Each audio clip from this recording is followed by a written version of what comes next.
வணக்கம் நேயர்களே. ஆலோசனை நேரத்தில் இன்றைக்கி ஒரு எல்லாருக்கும் அவசியம் தேவைப்படக்கூடிய ஒரு ஆலோசனையை பற்றி பார்க்க போகிறோம். இந்த பொது முடக்கத்துக்கு பிறகு, கரோனா தொற்று வந்ததுக்கு பிறகு நிறைய பேருக்கு வேலை போயிருக்கிறது. கொஞ்சம் சிரம திசையில் இருக்காங்க.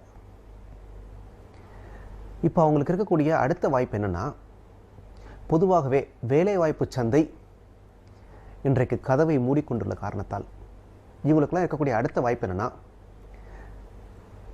தன்னிடம் இருக்கக்கூடிய திறமைகளை கொண்டு தனியாக சுயமாக ஏதாவது செய்யலாமா, சொந்த தொழில் தொடங்கலாமா, இதுதான் இவர்களுடைய சிந்தனை.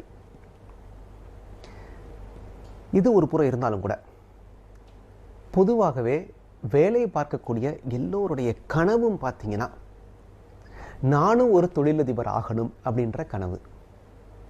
இதற்கு நீங்களோ நானோ விதிவிலக்கு இல்லை. இந்த ஆசை தவறானதும் இல்லை, முறையான நியாயமான ஆசை. இப்போ இதுக்கு என்ன பண்ணணும்? இந்த சந்தேகம் உங்களில் பலருக்கு இருக்கலாம். இது பற்றி தான் இன்றைக்கி நம்ம ஆலோசனை நேரத்தில் பார்க்க போகிறோம்.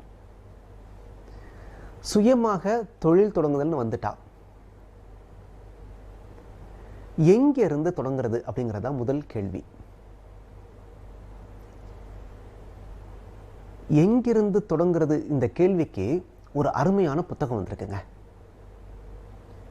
பிஸ்னஸ் மாடல் ஜெனரேஷன் அப்படின்னு புத்தகம் பேர். பிஸ்னஸ் மாடல் ஜெனரேஷன் பேர் இப்படி இருந்தாலும் கூட, இது பிரபலமாக எப்படி அறியப்பட்டதுன்னா, பிஸ்னஸ் மாடல் கேன்வாஸ் அப்படின்னு அறியப்பட்டது. இந்த நூலை எழுதியவர், இந்த சித்தாந்தத்தை உருவாக்கியவர் அலெக்சாண்டர் ஆஸ்டர் வால்டர் அப்படின்றவர். Alexander Astor Walter. நீங்கள் இணையதளத்தில் தேடி பார்க்கலாம். 2004 இதை ஒரு பகிர்ச்சி வகுப்பாகவே நடத்திட்டு வந்திருக்கார். பிஸ்னஸை எங்கேருந்து ஆரம்பிக்கலாம், எப்படி நடத்தலாம் அப்படின்ற மாதிரி 2010 இந்த புத்தகமாக வெளியிடுகிறார். இது தொழில் தொடங்குகிற எல்லோரும் அவசியம் பின்பற்ற வேண்டிய, அவசியம் படிக்க வேண்டிய ஒரு நூல். இதில் அப்படி என்ன சொல்லியிருக்காரு அலெக்சாண்டர் அப்படின்னு பார்த்தீங்கன்னா, 9 விஷயங்கள் சொல்கிறாருங்க. உங்கள் தொழில் எந்த நிலையில் இருந்தாலும் கூட, எந்த வடிவத்தில் இருந்தாலும் கூட, இந்த 9ல் ஏதோ ஒரு இடத்துல அது ஃபிட் ஆகும். அந்த இடத்துல இருந்து மீதி 8ஐயும் நீங்கள் அழகாக வடிவமைச்சிட்டிங்கன்னா உங்களுக்கான ஒரு பிஸ்னஸ் மாடல், தொழில் வடிவம் தயார். இது தான் அவர் சொல்ல வர்றது. சிலருக்கு பிஸ்னஸ் ஐடியா இருக்கலாம், சிலர் கையில் பணம் இருக்கலாம், பணம் வச்சு என்ன தொழில் பண்ணுறதுன்னு யோசிக்கலாம். சிலருக்கு திறமையான நண்பர்களுடைய தொடர்பு இருக்கலாம். இவருக்கு அது தெரியும், இவருக்கு இது தெரியும், இவருக்கு இது தெரியும், எனக்கு இது தெரியும், எல்லாம் சேர்ந்து என்ன தொழில் பண்ணலாம். இந்த மாதிரி திறமையான நண்பர்கள் தொடர்பு இருக்கலாம். சிலருக்கு நல்ல கான்டாக்ட்ஸ் இருக்கலாம். அவங்கள்ட்ட கொடுத்து எதையும் விற்று கொடுத்துருவாங்கப்பா, அந்த மனிதர் எனக்கு தெரியும், அப்போ அவர்கிட்ட எதாவது கொடுக்குறது. இப்படி ஒவ்வொருத்தருக்கும் ஒரு எண்ணம் இருக்கும். அந்த எண்ணத்தை ஒரு தொழிலாக வடிவமைக்கணும் இல்லைங்களா? இதுக்கு தான் இந்த புத்தகம் வழி சொல்லுது. இந்த புத்தகம் சொல்கிற 9 விஷயங்கள் என்ன அப்படின்னு பார்ப்போம். ரொம்ப எளிமையானது தான். முதல்ல என்ன சொல்கிறாரு? கீ ஆக்டிவிட்டீஸ் அப்படிங்கிறார். அதாவது தொழில்னா என்ன செய்ய போகிறீங்க, உங்கள் ஐடியா என்ன, இதை பட்டியலிடுங்கன்றாரு. இந்த புத்தகத்துடைய முக்கியமான விஷயமே, நம்ம பேப்பர் பேனாவை எடுத்துக்கிட்டு இதை ஒர்க் பண்ணணும். கேன்வாஸ் அப்படின்னா ஒரு படம் வரைகிற தாள் மாதிரின்னு வச்சுக்கோங்களேன். 9 கட்டங்கள் இருக்கும். அதில் ஒவ்வொன்றையும் நீங்கள் எழுதணும். இதில் எந்த கட்டத்தில் உங்களுக்கு தெரியுதோ அதை முதல்ல எழுதிடலாம். தெரியாத நீங்கள் யோசித்து ஃபில்அப் பண்ணும். இதில் இப்போ ஒரு சொல்கிற முதல் கட்டம் என்னென்னா, கீ ஆக்டிவிட்டீஸ். நீங்கள் தொழில் தொடங்குவதாக யோசித்திருந்தால், ஐடியா உங்கள்கிட்ட இருந்தால் நீங்கள் ஃபில்அப் பண்ண வேண்டிய முதல் கட்டம் இதுதான். என்ன தொழில் செய்ய போகிறீங்க, அந்த ஐடியா உங்கள்கிட்ட இருந்ததுன்னா அதை எழுதுங்க. சரி, அடுத்து கீ ரிசோர்ஸஸ். என்கிட்ட ஐடியா இல்லைப்பா, என்கிட்ட வசதி இருக்குப்பா, ரிசோர்ஸ் இருக்குது, என்கிட்ட நல்ல வேலை பார்க்குற ஆட்கள் இருக்காங்க, முதலீடு செய்ய ஆட்கள் இருக்காங்க, இல்லை என் கையில் பணம் இருக்குது, இல்லை எனக்கு நல்ல ஒரு குடோன் வைக்கிறதுக்கு இடம் இருக்குது, இல்லை ஒரு ரீட்டைல் ஷாப் வைக்கிறதுக்கு இடம் இருக்குது, இந்த மாதிரி என்கிட்ட ஏதோ ஒரு வசதி இருக்குது, ரிசோர்ஸ் இருக்குது. அது சொல்லுவோம்ல இங்கிலீஷில், மென், மெஷின், லேபர்லாம் சொல்கிறோம்ல. ஏதோ ஒரு வசதி என்கிட்ட இருக்குது. அந்த வசதியின் அடிப்படையில் நான் ஒரு தொழிலை தொடங்க விரும்புகிறேன். ஆக அப்படின்னா என்ன வசதி இருக்குது? Key resource. மூணாவது பார்த்தீங்கன்னா வேல்யூ ப்ரொபோசிஷன். அதாவது எக்ஸ் ஒரு மசாலா பொருள் விற்கிறாரு, ஒய் ஒரு மசாலா பொருள் விற்கிறாரு, இசட் ஒரு மசாலா பொருள் விற்கிறார். இப்போ நீங்கள் ஒரு மசாலா பொருள் விற்றீங்கன்னா யாரும் வாங்க போகிறதில்ல. அப்போ ஏதோ ஒரு மதிப்பு கூடுதல் வேணும். அப்போ உங்கள் பொருளை என்ன மதிப்பை கூட்டப் போகிறீர்கள், இதை நீங்கள் நிர்ணயிங்க. எல்லோரும் செய்கிற ஒரே தொழிலை நீங்களும் செய்வதாக இருந்தால் உங்களுக்கான சந்தை மூடப்பட்டுவிடும். ஆக உங்களுக்கான சந்தையை உருவாக்கணும்னா நீங்கள் வித்தியாசமாக ஏதாவது பண்ணணும். அப்போ உங்களுடைய யூஎஸ்பி, யூனிக் செல்லிங் பாயிண்ட் அல்லது வேல்யூ ப்ரொப்போசிஷன் என்ன, இதை எழுதுங்க. 3 பத்திரமா. 4வது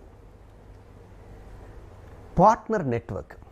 உங்களோடு இணைந்து தொழிலை நடத்துவதற்கு யாரெல்லாம் ஒத்து வருவார்கள்?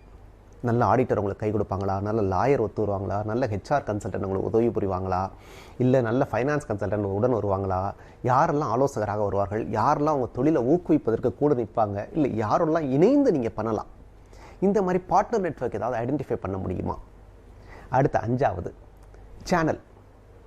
ஒரு பொருளை தயாரித்து விட்டீர்களானால் அதை வாடிக்கையாளர்கிட்ட கொண்டு போய் சேர்க்கறதுக்கு நிறைய சேனல் இருக்குது. எந்த மாதிரி சேனல் பயன்படுத்த போகிறீங்க? டீலர், டிஸ்ட்ரிபியூட்டர், ரீட்டெயிலர் அந்த மாதிரியா, டைரக்ட் மார்க்கெட்டிங்கா, இல்லை டைரக்ட் டு கஸ்டமரா? எந்த சேனல் நீங்கள் ப்ரிஃபர் பண்ணுறீங்க? இல்லை உங்கள் பொருள் எந்த சேனலுக்கு ஒர்க் அவுட் ஆகும்? இன்றைக்கெலாம் பார்த்தீங்கன்னா ஆன்லைன் பிஸ்னஸில் வந்துருச்சுன்னா நேரடியாக கம்பெனி டு கஸ்டமர், இதில் இடையில எந்த சேனலும் கிடையாது. நீங்கள் ஆன்லைனில் புக் பண்ணிங்கன்னா நேரடியாக கம்பெனி டு கஸ்டமர், அப்போ நிறைய மார்ஜின் மிச்சமாகும். ஆக உங்கள் பொருளுக்கு எந்த சேனல் பெஸ்ட், அதை டிசைட் பண்ணுங்கள். 5 பார்த்துட்டோம். இப்போ 6வது கஸ்டமர் செக்மெண்ட். உங்கள் பொருளுக்கு எந்த வாடிக்கையாளர் சரியானவராக இருப்பார் என்று நீங்கள் நம்புகிறீர்கள்? நகர்ப்புறமா, கிராமப்புறமா, இல்லை 60 வயசுக்கு மேற்பட்டவங்களா, 20 வயசு குறைவானவங்களா, இல்லை 30 வயசுக்காரங்களா? எந்த வயசுக்குரியவங்க செக்மெண்ட்டு கரெக்டாக இருப்பாங்க? எந்த sec A, sec B, section A, section பின்னு சொல்கிறோம். வருமானத்தை அடிப்படையாக கொண்டவர்கள் 50,000க்கு மேலே சம்பாதிக்கிறவங்களா, 5,000க்கு மேலே சம்பாதிக்கிறவங்களா? இது மாதிரி பிரிங்க. எந்த செக்மெண்ட் உங்களுக்கு செட் ஆகும்? அடுத்து பார்த்தீங்கன்னா கஸ்டமர் ரிலேஷன்ஷிப். ஒரு தடவை வாடிக்கையாளராக வந்துட்டா அவரோடு தொடர்ந்து தொடர்பில் இருப்பது எப்படி, அதற்கு என்ன திட்டம் வச்சுருக்கீங்க? ஏன்னா ஒரு புது கஸ்டமரை உருவாக்குறது என்பது சிரமமான விஷயம். பழைய கஸ்டமரை தக்க வச்சுக்கிறதுன்றது சுலபமான விஷயம். 85 விழுக்காடு பழைய கஸ்டமரை தக்க வைத்துக் கொள்ள முடியுமானால் நீங்கள் அந்த தொழிலில் நிலைத்து நிற்பீர்கள் அப்படிங்கிறார். 7வதும் பார்த்துட்டோம். 8வது காஸ்ட் செக்மெண்ட். என்னென்ன செலவு? நிரந்தர செலவு என்ன, fixed expenses, variable expenses, semi variable expenses, மாறக்கூடிய செலவுகள் என்ன, பகுதியாக மாறக்கூடிய செலவுகள் என்னன்னு பட்டியலிடுங்க. அடுத்து 9வது ரெவென்யூ ஸ்ட்ரீம்ஸ்ன்றார்.